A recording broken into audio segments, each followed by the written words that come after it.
L'Impertinente, le magazine de l'UEJF avec Elsa Pariente.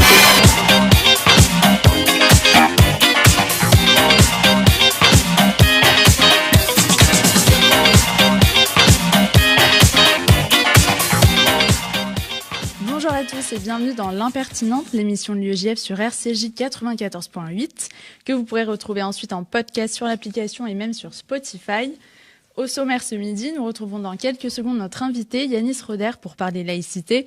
Puis on recevra Elena Flack, présidente de l'UEJF Sciences Po, qui nous fera découvrir les coulisses de cette section de tous les dangers. Je recevrai ensuite Sola Lazerwal. Les concerts à la bougie n'auront plus de secret pour vous d'ici quelques minutes. On continuera dans la culture avec Camille Fermont, notre déléguée nationale toujours dans l'innovation culturelle. Et ce sera enfin, comme à chaque émission, au tour de Youssef Murciano, secrétaire national de l'UEJF, de nous présenter les actus de l'UEJF. L'Impertinente sur RCJ, c'est parti pour 1 heure.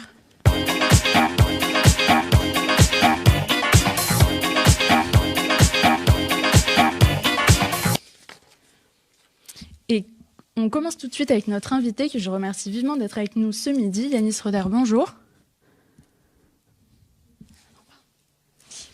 Ok, pardon. Alors, on va tout de suite donc être en ligne bientôt avec Yanis Roder, qui est professeur d'histoire-géographie en Seine-Saint-Denis depuis plusieurs années, qui est directeur de l'Observatoire de l'éducation à la Fondation Jean Jaurès et membre du Conseil des sages de la laïcité. Il est intervenu à plusieurs reprises donc, sur la laïcité récemment depuis l'assassinat de Samuel Paty. Il dispense plusieurs conférences sur la laïcité à l'école notamment. Et c'est avec lui qu'on verra un peu tout ce qui va se passer, notamment après le projet de loi sur les séparatismes qui arrive dans quelques semaines à l'Assemblée nationale, qui a été présenté la semaine dernière en Conseil des ministres le 9 décembre à l'occasion de l'anniversaire des 115 ans de la loi de séparation de l'Église et de l'État de 1905. Et sinon... Pardon.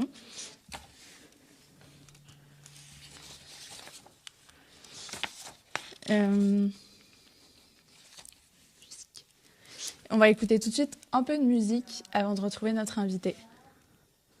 Je remercie je remercie mon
Pour commencer l'Assemblée Générale.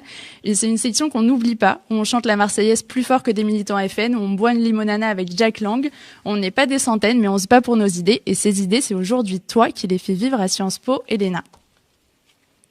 Oui, avec un grand plaisir, comme pour toi. Donc moi, quand je suis arrivée à Sciences Po l'année dernière en première année, il n'y avait plus vraiment malheureusement de section UEJF, donc j'ai décidé avec mes amis qui sont aujourd'hui au bureau de l'UEJF Sciences Po avec moi, de reconstruire une section, malgré le contexte à Sciences Po qui, comme tu le sais, est assez compliqué. Notre problème à Sciences Po, c'est pas tant un antisémitisme qui s'affirme ouvertement en tant que tel, puisque au contraire, les gens sont vraiment assez attentifs à être respectueux de toutes les minorités, mais c'est plutôt l'antisionisme, qui, comme on le sait aujourd'hui, a parfois une certaine porosité au discours antisémite. Ce qu'on remarque avec les autres membres de la section, c'est que nous, en tant qu'étudiants juifs, allons être en permanence sommés de nous justifier de notre soutien à Israël. Et prise à partie au sujet, par exemple, de la politique de Netanyahou, du sort des Palestiniens, de la question des territoires occupés, ce qui contribue à créer une atmosphère qui peut parfois devenir vraiment pesante pour nous. Mais si, bien sûr, on refuse d'être constamment pris à partie au sujet de choix politiques qui ne relèvent pas de nous, l'attachement à l'égard de la terre d'Israël comme terre du peuple juif fait partie des valeurs de la section et de l'UEJF en général. Donc on a tout de même à cœur de s'engager dans la lutte pour la paix en Israël, qui, à mon sens, passe aujourd'hui, quand on est une étudiante ou un étudiant français et juif, par la lutte sur nos campus contre l'antisionisme. Et est-ce que tu pourrais nous donner des exemples d'actions que vous avez pu mettre en place jusque-là ? Oui, bien sûr. Donc, en début d'année dernière, on avait invité le professeur israélien Denis Shervitz pour parler des porosités entre antisémitisme et antisionisme. Bien sûr, il ne s'agissait pas de dire que toute critique à l'égard de la politique israélienne ou même des conditions de mise en place de l'État est antisémite. D'une part, ce serait complètement contraire à la liberté d'expression et surtout, dans la section, on est les premiers à critiquer certains choix politiques qui sont faits en Israël. Mais ce qu'il s'agit aussi de faire est de reconnaître que l'antisémitisme contemporain a changé de nature par rapport à ce qu'il était dans le passé et qu'il se dissimule souvent aujourd'hui derrière le masque de la négation de la légitimité d'Israël à exister. Ce qu'on a pu faire aussi, c'est inviter à Sciences Po un étudiant israélien, activiste pour la paix, qui est très connu sur les réseaux sociaux et s'appelle Rudy Rochman. Le cadre de son intervention, à lui, était volontairement beaucoup plus informel que celle de Denis Shervitz, parce qu'on a voulu qu'il puisse bavarder avec les étudiants de manière très détendue à la cafétéria. Et ça a donné vraiment des très bons résultats et des conversations très constructives et très intéressantes. Dans notre actualité plus récente, on a créé une antenne de la section UEJF Sciences Po sur le campus de Menton, qui est le campus de Sciences Po spécialisé dans la zone géographique du Moyen-Orient. Donc c'était particulièrement important. Avec les étudiants du campus de Menton, on a aussi organisé une conférence, plus formelle cette fois-ci, avec Rudy Rochman, mais par Zoom en raison du confinement. Et dans ce contexte à Sciences Po très contestataire à l'égard de la politique israélienne et parfois même de la légitimité d'Israël à exister, est-ce que c'est pas difficile d'inviter de tels intervenants ? Malheureusement, si, bien sûr, ça peut parfois l'être. Il y a quelques années, l'UEJF s'était battu à Sciences Po pour que ne soit pas bloquée par les étudiants l'intervention d'une juge de la Cour suprême de Jérusalem. Et très récemment, il y a quelques jours, lors de la conférence qu'a donnée Rudy Rochman par Zoom, certains étudiants du campus de Menton ont très violemment protesté contre sa venue sur les réseaux sociaux. Là, on a clairement vu s'illustrer le phénomène de la porosité entre l'antisionisme et l'antisémitisme, puisque même si beaucoup sont restés dans le cadre d'un discours de contestation politique, d'autres ont vraiment dépassé les bornes et de ce qui est recevable, en allant comparer son intervention à celle d'un néo-nazi et en nous envoyant des messages individuels d'intimidation. Et ça, pour moi, c'est d'autant plus choquant que Rudy, c'est un activiste pour la paix. Donc, son seul tort, à leurs yeux, c'est vraiment celui d'être israélien. Merci beaucoup, Elena. Bravo pour ce que tu fais et cette parole d'équilibre essentielle que tu portes à Sciences Po. À bientôt. À bientôt.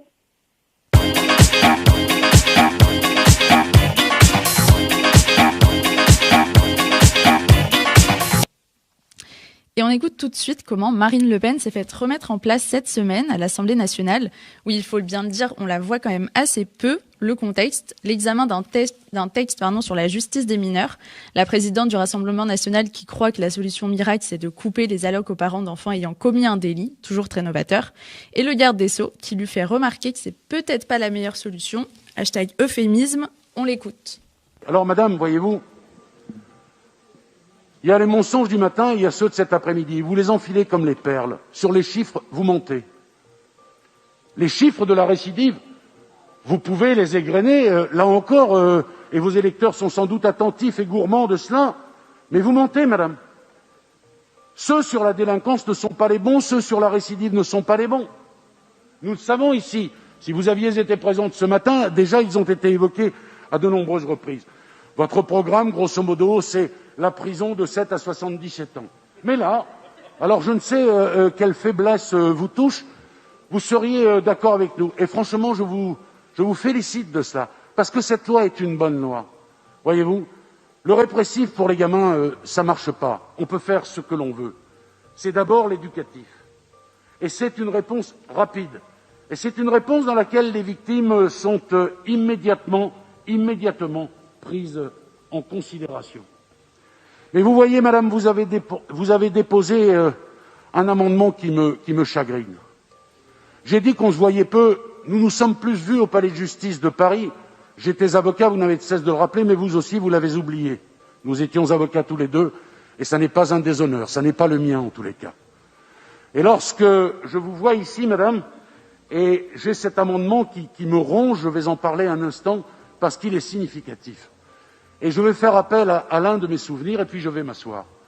C'est une femme qui élève seule dans la difficulté 3 enfants. Son mari est parti. 2 de ses enfants font des études, ils ne posent aucun problème. Et puis l'un d'entre eux est délinquant. Ça peut arriver à d'autres. J'ai dit ce matin que nous parlions des enfants, nous parlions de nos enfants. Et vous voudriez, madame, que cette femme soit privée de ses prestations sociales. Alors je vais vous dire, on est ce que l'on dit, et parfois on dit ce que l'on est. RCJ pour l'impertinente, le magazine de l'UEJF avec Elsa Pariento.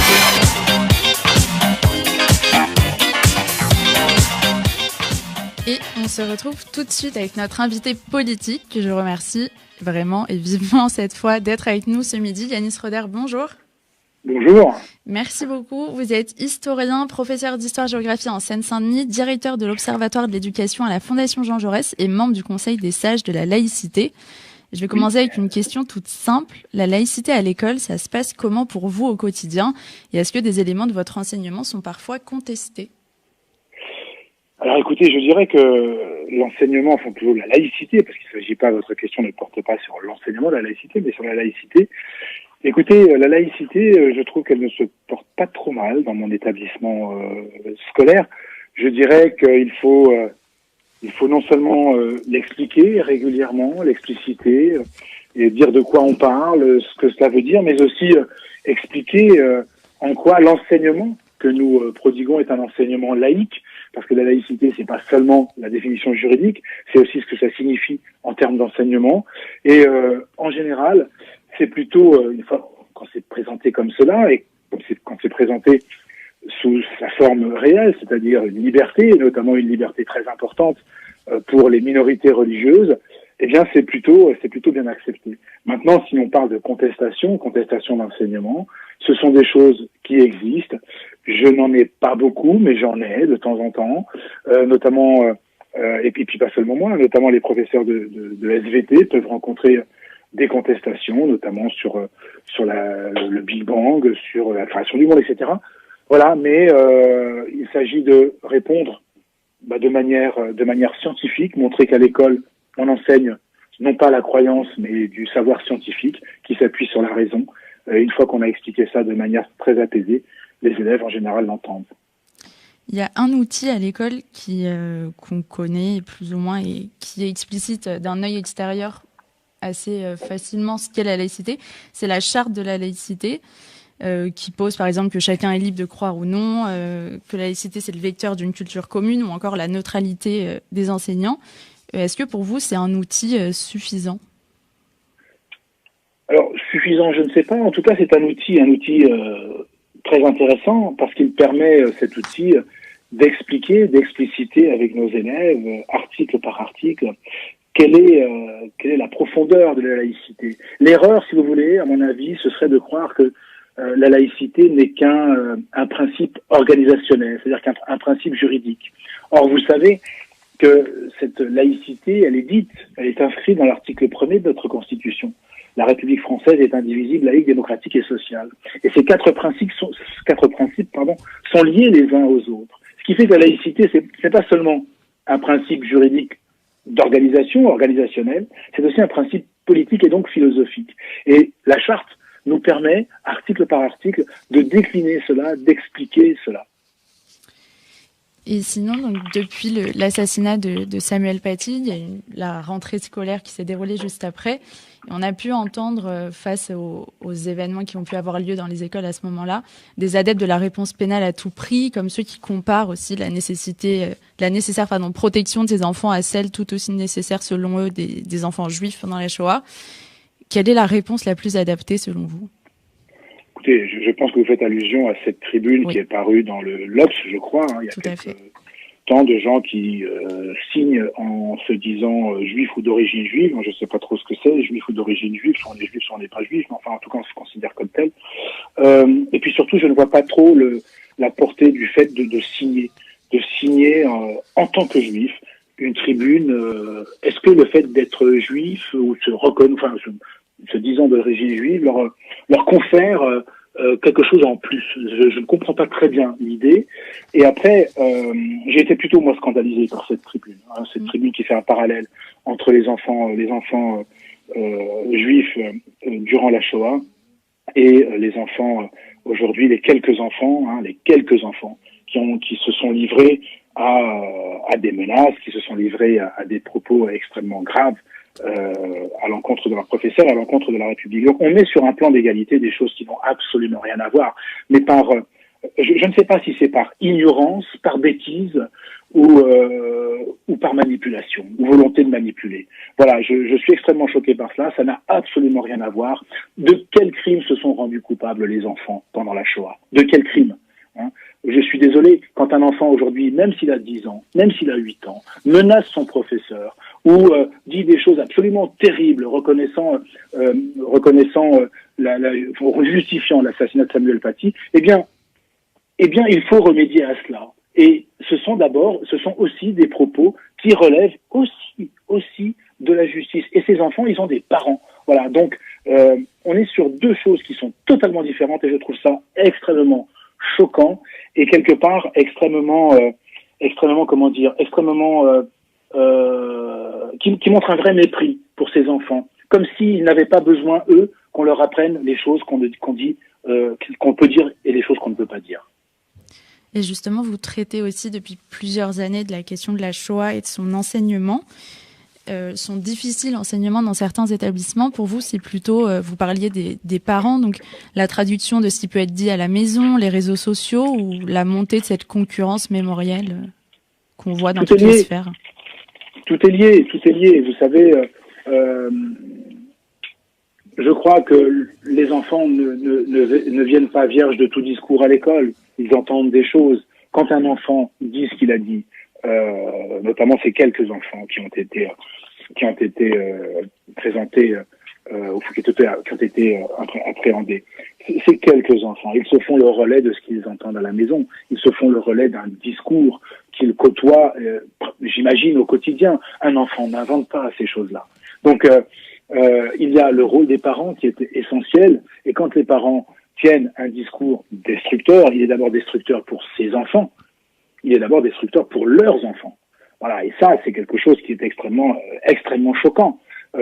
Et après, évidemment, derrière cela, vous avez, derrière l'idéologie islamiste, puisque c'est de cela dont il s'agit, vous avez un discours victimaire systématique, qui bien sûr vient heurter de plein fouet la mémoire de la Shoah, puisque cette mémoire de la Shoah, selon eux, dans leur vision du monde, vient obstruer ce qui devrait être la reconnaissance de leur souffrance, la reconnaissance de leur discrimination. C'est pour cela qu'on entend sans arrêt islamophobie. Évidemment, il s'agit pour les tenants de ces discours de nous dire nous sommes aujourd'hui les victimes. Les Juifs l'ont été hier, d'accord, mais maintenant nous sommes les vraies victimes. Nous sommes les vraies victimes, et cette volonté d'apparaître comme victime, eh bien, au-delà de fabriquer du ressentiment dans la population, fabrique aussi des justifications au passage à l'acte.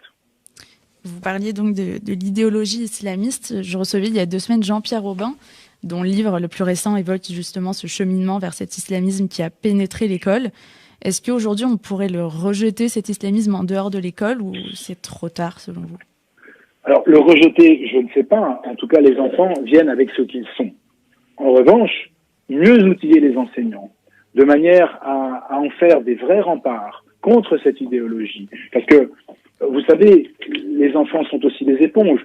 Si quand ils sont jeunes ou quand ils sont plus âgés, ils peuvent être dans l'idéologie, ce n'est pas le cas de tous et ce n'est pas le cas des plus jeunes. Donc, il faut aussi outiller les enseignants de manière à ce qu'ils soient le plus efficaces possible, qu'ils construisent aussi des barrières étanches autour des enfants qui sont gagnés par cette idéologie, de manière à ce que les autres ne soient pas gagnés par celle-ci. Et tout cela, c'est un travail de formation, c'est un travail de posture, c'est un travail d'intériorisation par les enseignants des bons discours et des bonnes postures. Et tout cela, c'est le rôle de l'éducation nationale, et c'est ce qu'essaye de faire, je le crois, Jean-Michel Blanquer.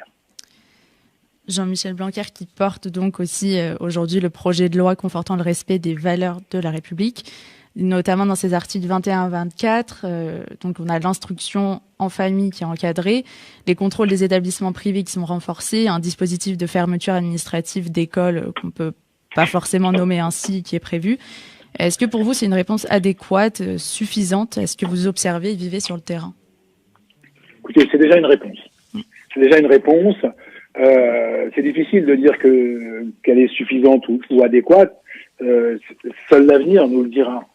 Moi, je ne suis pas de ceux qui crient ça ne suffit pas, etc. Je demande, je vois ce qui se passe, je vois ce qu'on nous propose.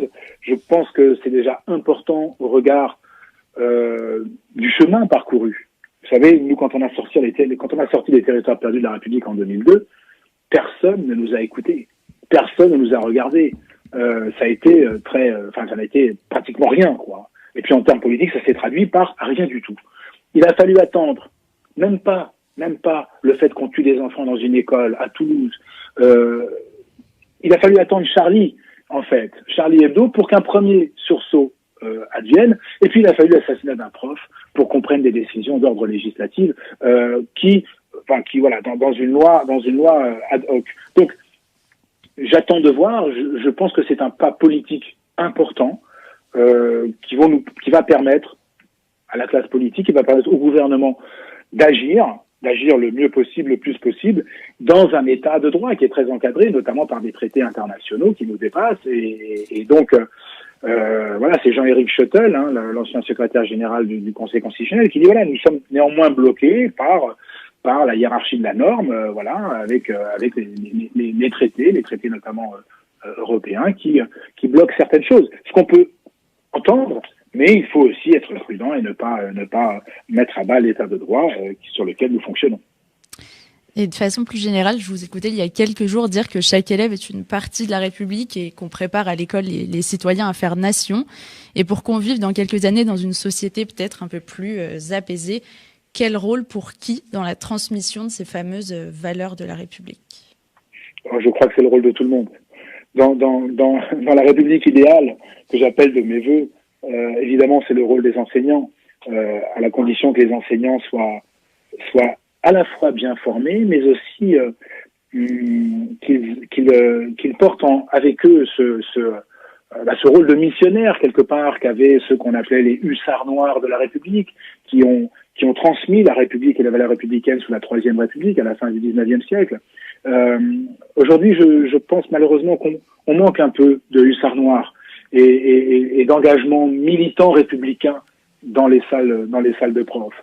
Il faut mieux former les profs, il faut qu'ils aient vraiment en tête l'objet de leur mission et les objectifs de l'école qui dépassent largement la question du savoir, mais l'école, vous savez, je crois vraiment que c'est ce qui nous permet de faire nation. Nation, c'est pas un gros mot, c'est l'ensemble formé par les citoyens. Eh bien, cet ensemble formé par les citoyens, il doit se construire à partir de bases et de valeurs communes. Je crois que c'est le rôle de l'école, mais c'est aussi le rôle des institutions d'une manière générale. Je pense notamment à ce qui se passe aujourd'hui autour du vocable critiquable ou pas, ce n'est pas mon propos, mais du vocable violence policière. Voilà, il y a des dysfonctionnements, il ne faut pas se cacher dans la police, c'est une réalité. Je crois que si le discours politique veut être crédible, il faut que tous les citoyens de France aient accès d'une manière égale et soient traités de manière égale par les institutions de la République. C'est une question d'équité, c'est donc une question d'égalité, et c'est une question de crédibilité pour le pouvoir politique.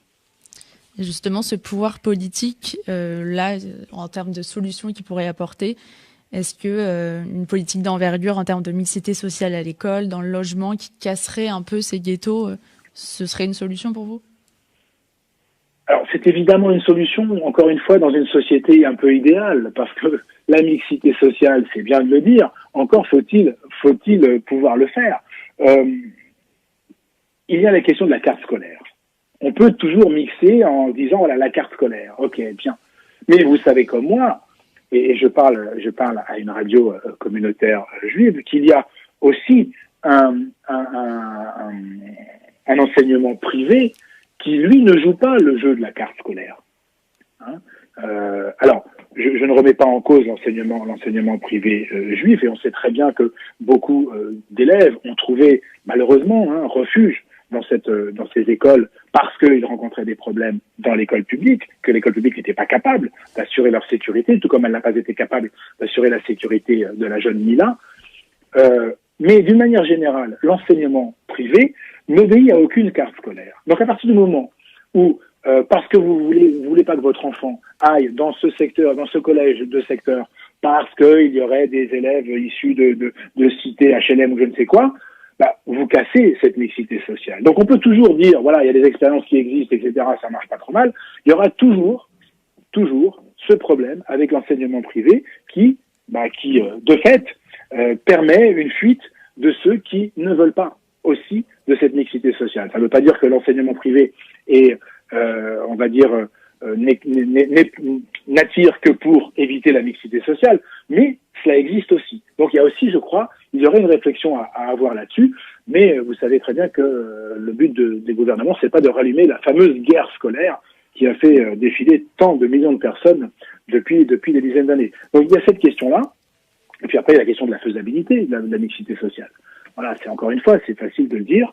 Maintenant, c'est très compliqué à mettre en place.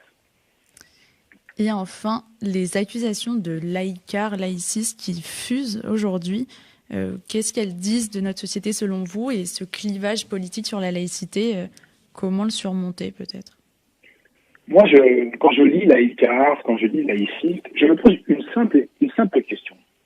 Est-ce que ceux qui disent laïcard ou laïciste aujourd'hui auraient dit la même chose en 1905 au devant de la laïcité républicaine, quand cette laïcité républicaine a voulu séparer les églises et l'État, et c'est-à-dire d'abord avec l'école qui devient laïque en 1882, avec les lois Ferry, donc elle est laïque avant la République, l'école, avec d'abord comme cible, on va le dire très clairement, les cerveaux des enfants que la République voulait dégager de l'influence de l'Église.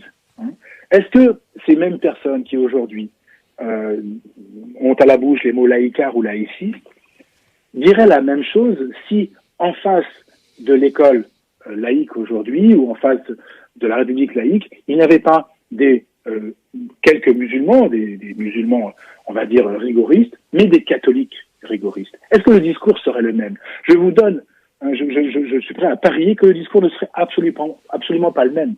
Le problème de ces gens qui parlent de laïcard ou de laïciste, c'est que ils ont une vision à géométrie variable en fonction de la population qui porte le discours contre la laïcité telle que la voulait la République en 1905.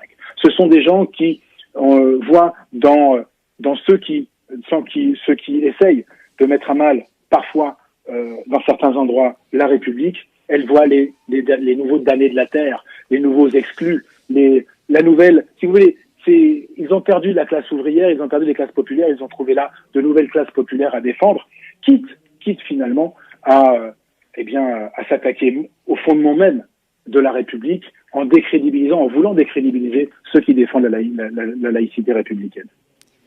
Un grand merci, Yanis Roder, d'avoir répondu à mes questions. Je vous Au en prie, revoir. merci beaucoup. Au revoir.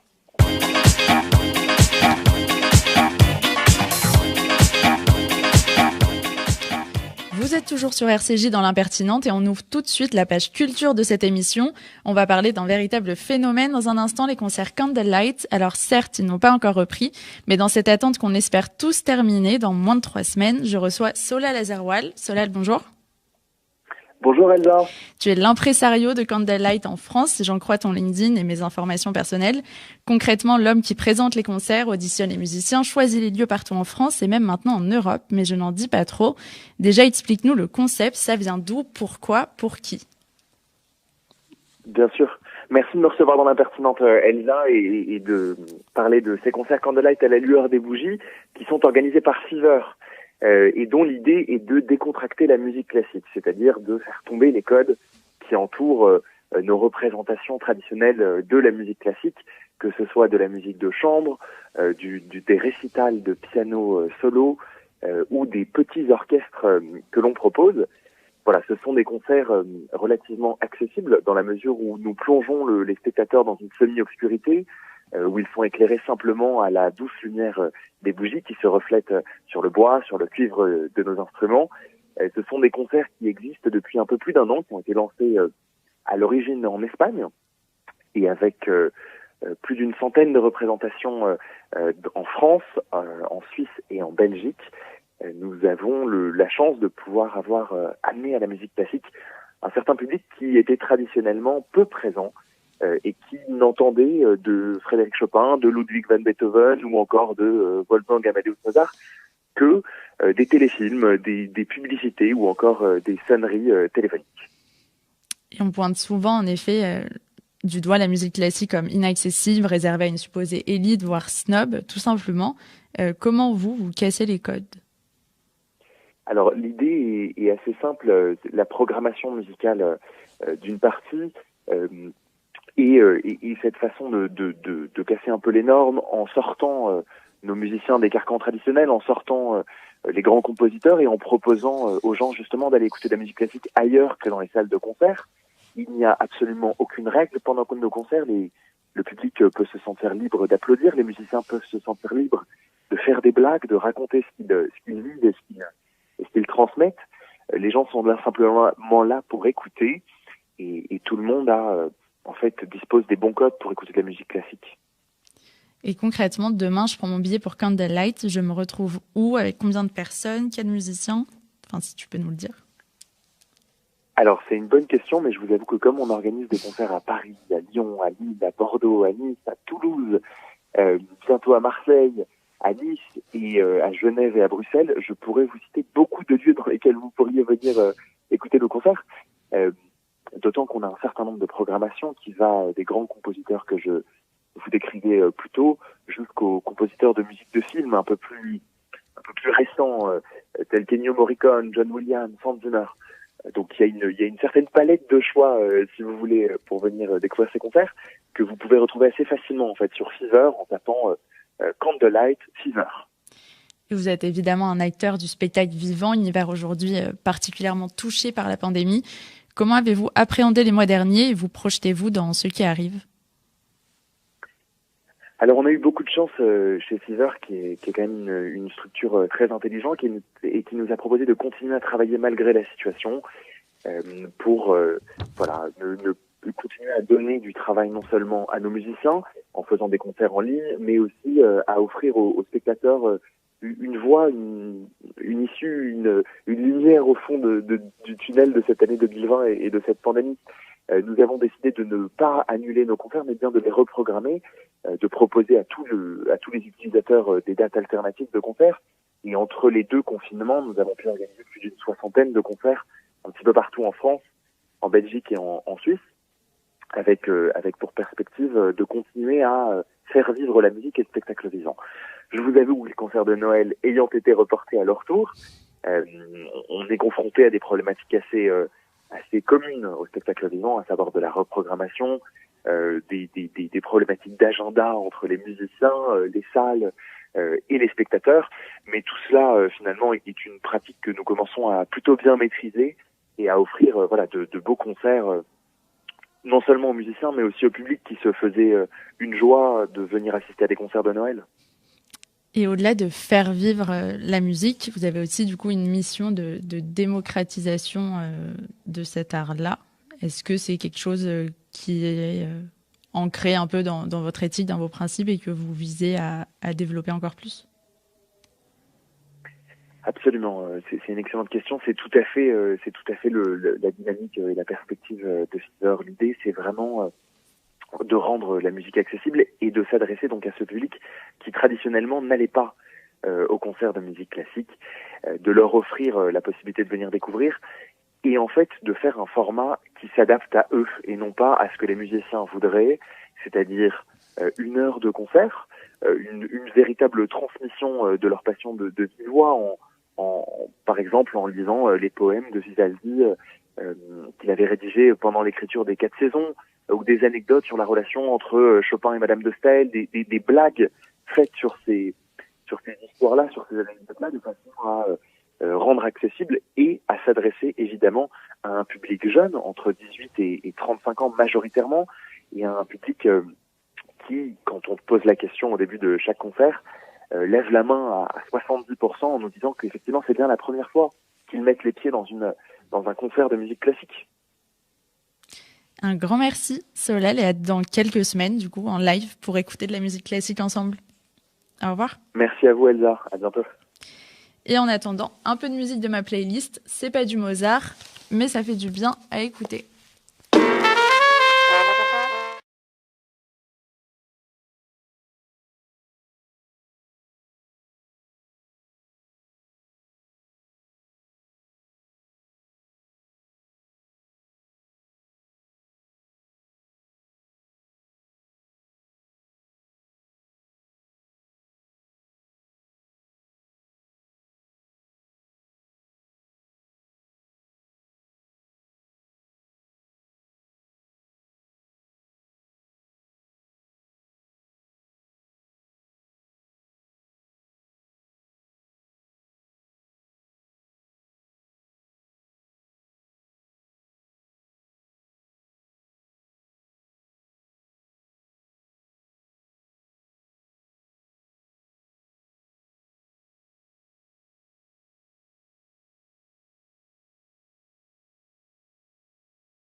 « 13h40, l'impertinente RCG, on continue dans la culture avec notre déléguée nationale adepte des idées auxquelles vous n'auriez jamais pensé, Camille Fermont. Salut Camille.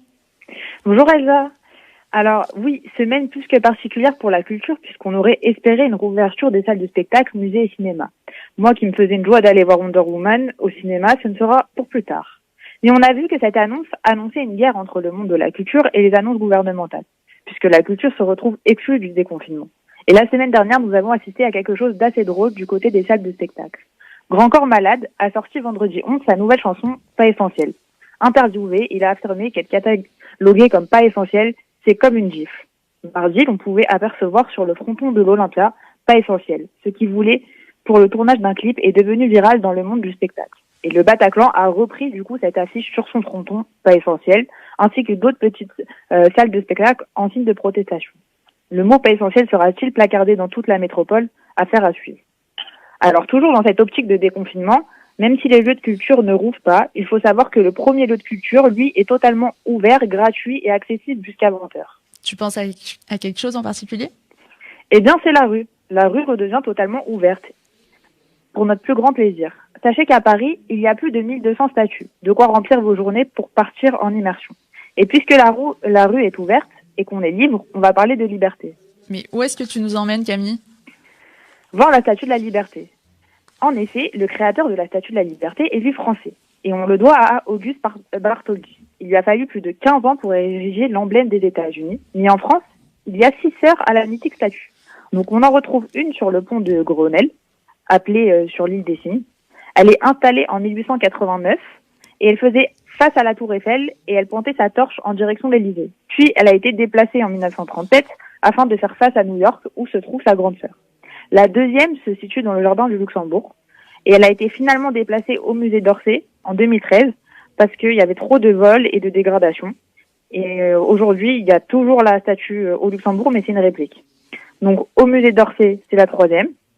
Elle est entreposée là-bas depuis celle qui a été déplacée au Luxembourg. Il y en a 2 au musée des Arts et Métiers.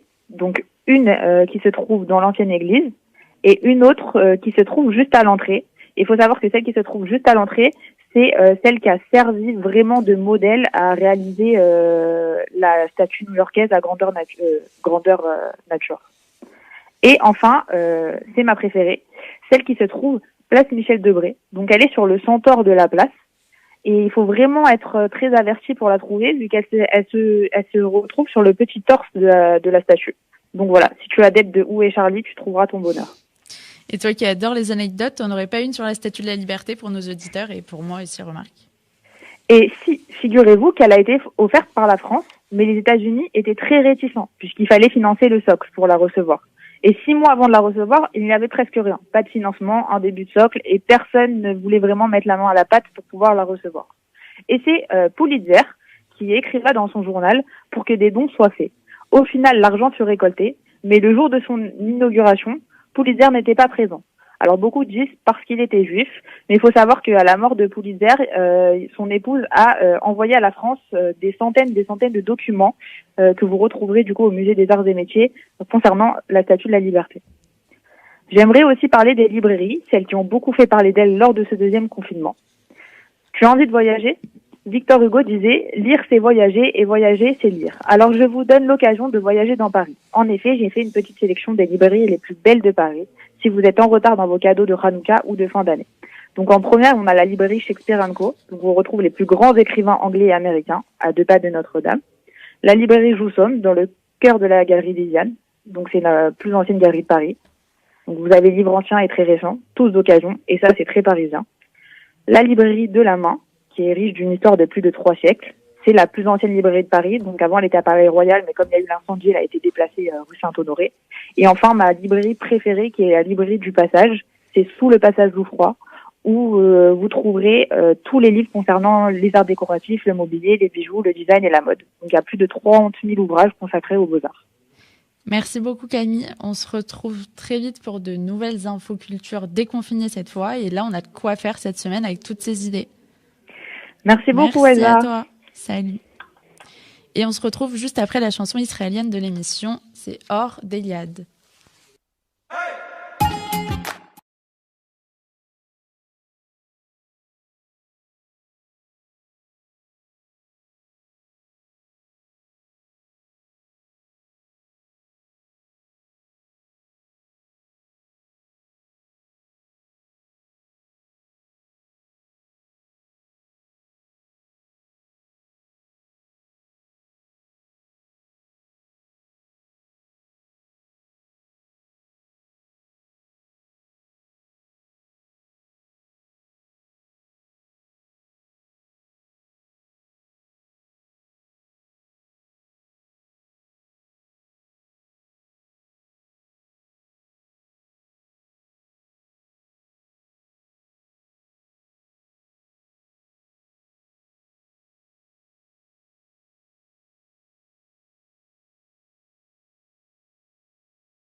Et on retrouve maintenant, comme à chaque émission, Youssef Murciano, secrétaire national de l'UEJF. Salut Youssef. Salut Elsa, comment tu vas ? Bah écoute, ça va, toujours seul dans mon petit studio, mais vous me manquez un peu. Alors aujourd'hui, tu veux nous parler de quoi ? Ouais, ça nous manque à nous aussi, vivement le vaccin, qu'on soit enfin 15 dans le studio. Bon, cette semaine, je voulais parler de moi, encore une fois. Ces derniers temps, tu le sais, je peux pas satisfaire mon envie de voyager, de découvrir, de rencontrer des militants du Nord, du Sud, de l'Est, de l'Ouest, de partout en France. Mais enfin, Elsa, enfin demain, je pars. Oui, mes chers parents, je pars. Pour la 2e fois ce mois-ci, je pars pour Dunkerque. Elsa, si je te dis Dunkerque, tu penses à quoi ? Bah, Baron Noir. Non, je rigole, la coexiste direct, évidemment. Tu m'as fait peur, c'était pas prévu. Et oui, on parle de Coexiste. Bon, je m'explique. Coexiste, c'est un programme d'intervention dans les milieux scolaires créé en 2003 et porté par un collectif d'associations, l'UEJF, SOS Racisme et la FAGE. Ce programme, il a pour vocation la déconstruction des préjugés racistes, antisémites, et sexistes dans les collèges et les lycées de France. On y parle aussi de vivre ensemble, danger des discriminations, des préjugés et de leurs conséquences, des stéréotypes et de ce qu'ils remuent en nous. Coexiste, c'est une action de terrain, une vraie action de terrain. Tu sais, du genre de celles qui permettent aux militants qui y participent de comprendre l'autre en se comprenant soi-même et de pénétrer dans un espace qui est une caisse de résonance de la société. C'est dans les classes qu'on comprend le mieux les mutations de notre époque, qu'on voit comment la France réagit face à un attentat comme celui de Charlie Hebdo ou face à un grand mouvement social comme celui de MeToo. Ok, mais ça a commencé où tout ça? Alors, où est-ce que ça a commencé? Eh bien, c'est parti d'un voyage en Pologne. Des responsables d'associations, dont Jonathan Arfi, président de l'UEJF, imaginent un programme pour essayer de prévenir le racisme au lieu de le guérir. Et pour aborder ce vaste sujet, quel cadre peut-il mieux convenir que celui de l'école de la République? C'est là-bas qu'une pédagogie par la déconstruction prend forme, imaginée par Judith Cohen-Solal et Joël Bordet. Donc, depuis 15 ans, Coexiste, c'est des centaines d'interventions, c'est des milliers de classes, c'est des dizaines de milliers d'élèves qui sont touchés. C'est aussi un programme qui est reconnu et soutenu par l'Éducation nationale, la DILCRA et bien d'autres. Alors cette semaine, juste avant de retourner à Dunkerque, j'avais envie de vous parler de ça, de Coexiste. Et alors que partout en France, des élèves traversent cette crise inédite, un masque sur le nez et des sujets identitaires plein la tête. Puis d'ailleurs, la prochaine formation de médiateur Coexiste arrive bientôt. Donc si vous êtes intéressé, si vous avez envie de terrain, de sentir la caisse de résonance ou de vous atteler à une déconstruction touchy, n'hésitez pas à me contacter via Facebook ou via Instagram. Mais en clair, concrètement, Coexiste, c'est un programme de déconstruction des préjugés racistes et antisémites. Le principe, c'est d'ouvrir un espace de confiance entre les médiateurs et les élèves et de permettre à ces derniers de parler des préjugés qu'ils ont, de comprendre d'où ils viennent et pourquoi ils s'installent aussi largement dans la société. C'est aussi l'espace rêvé pour en apprendre un peu plus sur soi, sur soi-même, sur son identité, sur ses identités. Et bon, pour finir, je vous en ai déjà parlé la semaine dernière, mais je reprends pour ceux qui n'étaient pas là. Les unives d'hiver de l'UEJF arrivent à grands pas. Donc, je résume. Du 22 au 28 décembre, ça se passe à Cannes, dans un hôtel 3 étoiles près de la mer. Retrouve plus d'une 50aine d'étudiants juifs venus de partout en France et viens te rencontrer, viens débattre et faire vivre tes idées. En gros, apprête-toi à retrouver une table de Shabbat avec plus de 5 convives autour de toi. Et comme tu t'en doutes, les conditions sanitaires à l'UEJF sont scrupuleusement respectées. Donc les places sont scrupuleusement limitées. Bref, inscris-toi vite. Elsa, est-ce qu'on se dit à la semaine prochaine, à la prochaine, à 15 dans le studio? Évidemment, le rendez-vous est pris. Merci Youssef. Salut. C'est la fin de l'impertinente sur RCJ. C'est maintenant l'heure de se quitter. On se retrouve très vite de bonne humeur. Et d'ici là, retrouvez l'émission en podcast sur l'appli et la suite des programmes d'RCJ à 23h. RCJ